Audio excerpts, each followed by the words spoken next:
Anne of the Island, Chapter 7, Home Again. Those first 3 weeks at Redmond had seemed long, but the rest of the term flew by on wings of wind. Before they realized it, the Redmond students found themselves in the grind of Christmas examinations, emerging therefrom more or less triumphantly. The honor of leading in the freshman classes fluctuated between Anne, Gilbert, and Philippa. Priscilla did very well. Charlie Sloane scraped through respectably and comported himself as complacently as if he had led in everything. "I can't really believe that this time tomorrow I'll be in Green Gables," said Anne on the night before the departure. "But I shall be, and you, Phil, will be in Bolingbroke with Alec and Alonzo." "I'm longing to see them," admitted Phil between the chocolate she was nibbling. "They really are such dear boys, you know. There's to be no end of the dances and drives and general jamborees. I shall never forgive you, Queen Anne, for not coming home with me for the holidays." "Never means 3 days with you, Phil. It was dear of you to ask me, and I'd love to go to Bolingbroke someday, but I can't go this year. I must go home. You don't know how my heart longs for it." "You won't have much of a time," said Phil scornfully. "There'll be 1 or 2 quilting parties, I suppose, and all the old gossips will talk you over to your face and behind your back. You'll die of lonesomeness, child." "In Avonlea?" said Anne, highly amused. "Now, if you'd come with me, you'd have a perfectly gorgeous time. Bolingbroke would go wild over you, Queen Anne. Your hair and your style and everything. You're so different. You'd be such a success, and I would bask in reflected glory. Not the rose, but near the rose. Do come after all, Anne." "Your picture of social triumphs is quite fascinating, Phil, but I'll paint one to offset it. I'm going home to an old country farmhouse, once green, rather faded now, set among the leafless apple orchards. There is a brook below and a December fir wood beyond, where I've had harps swept by the fingers of rain and wind. There is a pond nearby that will be grey and brooding now. There will be 2 oldish ladies in the house, one tall and thin, one short and fat, and there will be 2 twins, one a perfect model, the other what Miss Lynde calls a holy terror. There will be a little room upstairs over the porch where old dreams hang thick, and a big, fat, glorious feather bed which will almost seem the height of luxury after a boarding-house mattress. How do you like my picture, Phil?" "It seems a very dull one," said Phil with a grimace. "Oh, but I've left out the transforming thing," said Anne softly. "There'll be love, Phil. Faithful, tender love, such as I'll never find anywhere else in the world. Love that's waiting for me. That makes my picture a masterpiece, doesn't it? Even if the colors are not very brilliant." Phil silently got up, tossed her box of chocolates away, went up to Anne and put her arms about her. "Anne, I wish I was like you," she said soberly. Diana met Anne at the Carmody station the next night, and they drove home together under the silent, star-sown depths of the sky. Green Gables had a very festal appearance as they drove up the lane. There was a light in every window, the glow breaking through the darkness, like flame-red blossoms swung against the dark background of the haunted wood. And in the yard was a brave bonfire with 2 gay little figures dancing around it. One gave an unearthly yell as the buggy turned in under the poplars.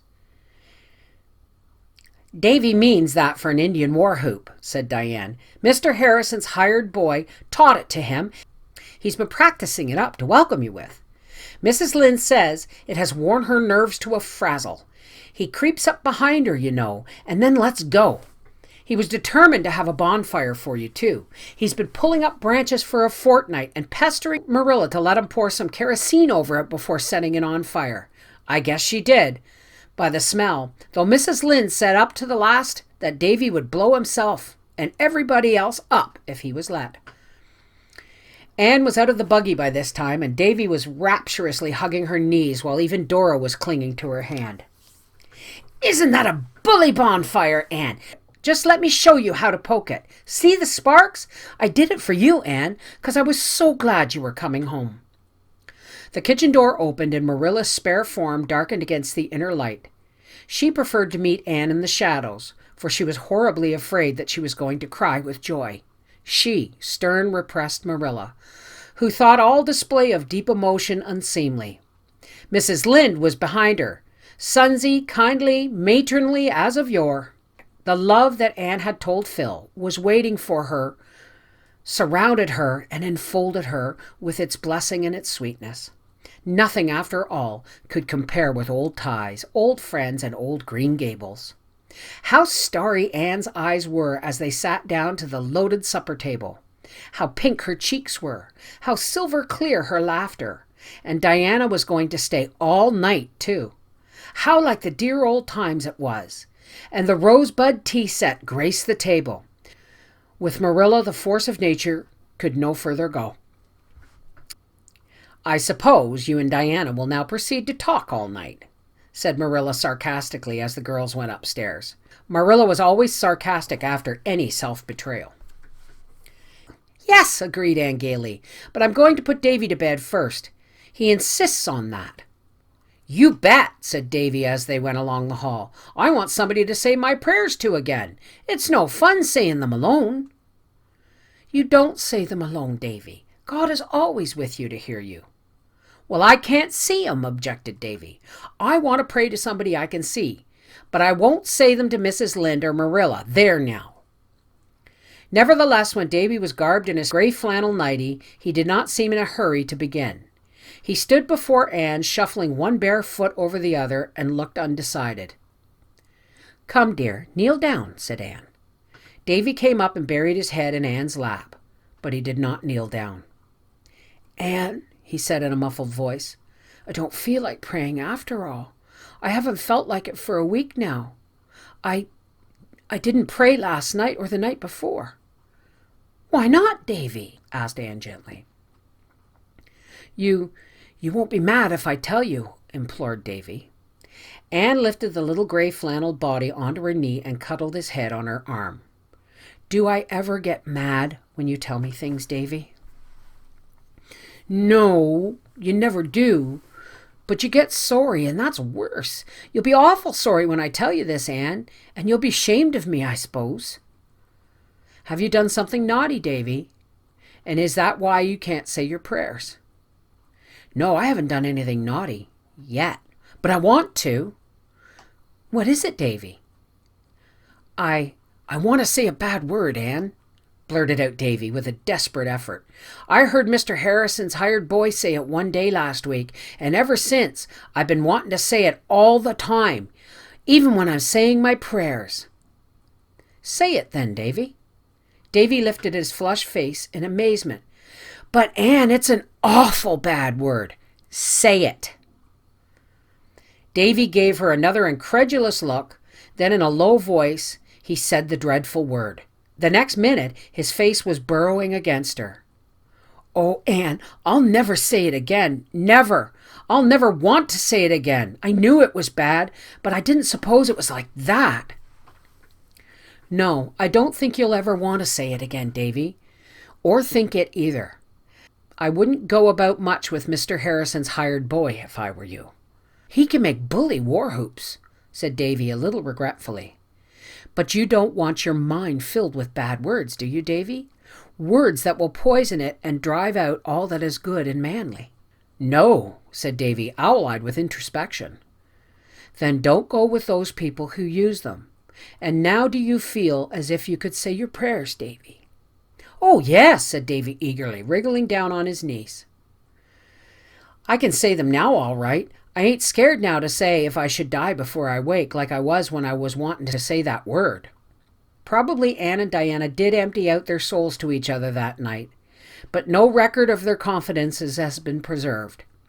They looked as fresh and bright-eyed at breakfast as only youth can look after unlawful hours of revelry and confession. There had been no snow up to this time, but as Diana crossed the old log bridge on her homeward way, the white flakes were beginning to flutter down over the fields and woods, russet and gray in their dreamless sleep. Soon the faraway slopes and hills were dim and wraith-like through their gauzy scarfing, as if pale autumn had flung a misty bridal veil over her hair and was waiting for her wintry bridegroom. So they had a white Christmas after all, and a very pleasant day it was. In the forenoon, letters and gifts came from Miss Lavendar and Paul. Anne opened them in the cheerful Green Gables kitchen, which was filled with what Davy, sniffing in ecstasy, called pretty smells. Miss Lavendar and Mr. Irving are settled in their new home now, reported Anne. I'm sure Miss Lavendar is perfectly happy. I know it by the general tone of her letter, but there's a note from Charlotta the Fourth. She doesn't like Boston at all, and she's fearfully homesick. Miss Lavendar wants me to go through to Echo Lodge some day while I'm home and light a fire to air it and see that the cushions aren't getting moldy. I think I'll get Diana to go over with me next week, and we can spend the evening with Theodora Dix. I want to see Theodora. By the way, is Ludovic Speed still going to see her? They say so, said Marilla, and he's likely to continue it. Folks have given her up, expecting that courtship will ever arrive anywhere. I'd hurry him up a bit if I was Theodora, that's what, said Mrs. Lynde. And there is not the slightest doubt but that she would. There was also a characteristic scrawl from Philippa, full of Alec and Alonzo, what they said and what they did, and how they looked when they saw her. But I can't make up my mind yet which one to marry, wrote Phil. I do wish you had come with me to decide for me. Someone will have to. When I saw Alec, my heart gave a great thump, and I thought he might be the right one. And then when Alonzo came, thump went my heart again. So that's no guide, though it should be, according to all the novels I've ever read. Now, Anne, your heart wouldn't thump for anybody but the genuine Prince Charming, would it? There must be something radically wrong with mine, but I'm having a perfectly gorgeous time. How I wish you were here. It's snowing today, and I'm rapturous. I was so afraid we'd have a green Christmas, and I loathe them. You know, when Christmas is dirty and gray and browny affair, looking as if it had been left over 100 years ago and had been in soak ever since, it's called a green Christmas. Don't ask me why. As Lord Dundreary says, there are thome thingeth no man can understandeth. And did you ever get on a streetcar and then discover that you hadn't any money with you to pay for your fare? I did the other day. It's quite awful. I had a nickel with me when I got on the car. I thought it was in the left pocket of my coat. When I got settled down comfortably, I felt for it and it wasn't there. I had a cold chill. I felt in the other pocket. Not there. I had another chill. Then I felt in a little inside pocket, all in vain. I had 2 chills at once. I took off my gloves, laid them on the seat, and went over all my pockets again. It was not there. I stood up and shook myself, and then looked on the floor. The car was full of people who were going home from the opera, and they all stared at me, but I was past caring for a little thing like that. But I could not find my fare. I concluded I must have put it in my mouth and swallowed it inadvertently. I didn't know what to do. Would the conductor, I wondered, stop the car and put me off in ignominy and shame? Was it possible that I could convince him that I was merely the victim of my own absent-mindedness and not an unprincipled creature trying to obtain a ride upon false pretenses? How I wished that Alec or Alonzo was there. But they weren't, because I wanted them. If I hadn't wanted them, they would have been there by the dozens, and I couldn't decide what to say to the conductor when he came around. As soon as I got one sentence of explanation mapped out in my mind, I felt nobody could believe it, and I must compose myself another. It seemed there was nothing to do but trust in Providence, and for all the comfort that gave me, I might as well have been the old lady who, when told by the captain during a storm that she must put her trust in the Almighty, exclaimed, "Oh, Captain, is it as bad as that?" Just at the conventional moment when all hope had fled and the conductor was holding out his box to the passenger next to me, I suddenly remembered where I had put that wretched coin of the realm. I hadn't swallowed it after all. I meekly fished it out of the index finger of my glove and poked it in the box. I smiled at everybody and felt it was a beautiful world. The visit to Echo Lodge was not the least pleasant of many pleasant holiday outings. Anne and Diana went back to it by the old way of the beech woods, carrying a lunch basket with them. Echo Lodge, which had been closed ever since Miss Lavendar's wedding, was briefly thrown open to the wind and sunshine once more, and firelight glimmered again in the little rooms. The perfume of Miss Lavendar's rose bowl still filled the air. It was hardly possible to believe that Miss Lavendar would not come tripping in presently, with her brown eyes a-star with welcome. and that Charlotta the Fourth, blue of bow and wide of smile, would not pop through the door. Paul, too, seemed hovering around with his fairy fancies. It really makes me feel a little bit like a ghost revisiting the old glimpses of the moon, laughed Anne. Let's go out and see if the echoes are home. Bring the old horn. Is it still behind the kitchen door? The echoes were at home, over the white river, as silver clear and multitudinous as ever. And when they had ceased to answer, the girls locked up Echo Lodge again and went away in the perfect half hour that follows the rose and saffron of a winter sunset.